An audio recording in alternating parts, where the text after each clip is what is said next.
امام علی علیہ السلام لوگوں کو درس اخلاق دے رہے تھے۔ دیکھا ایک شخص کو پرانے کپڑے پہنے ہوئے تھے اور وہ پرانے کپڑوں کو دیکھ کے اس کو چھپا رہا تھا۔ بس امام علی علیہ السلام نے جیسے ہی دیکھا آپ تمام لوگوں سے مخاطب ہو کر فرمانے لگے، اے لوگو، میں نے اللہ کے رسول سے سنا، 3 چیزوں کو لے کر کبھی بھی نہ شرمانا۔ پہلا، جب تمہارے جسم پہ پرانے کپڑے ہوں تو اس کو لے کر کبھی بھی پشیمان نہ ہونا، کبھی نہ شرمانا، کیونکہ پرانے کپڑے انبیاء اور اولیاء کی نشانی ہیں۔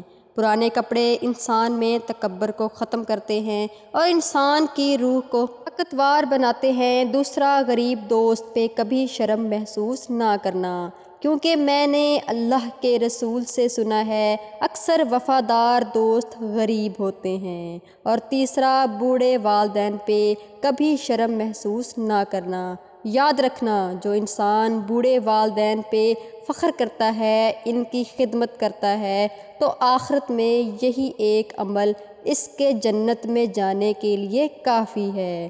جو انسان اپنے بوڑھے والدین کی خدمت کرتا ہے، اللہ اسی کی اولاد کو فرما بردار بنا دیتا ہے، اور یوں وہ دنیا میں بھی نیک اولاد پاتا ہے اور آخرت میں بھی فخر سے جنت میں جاتا ہے،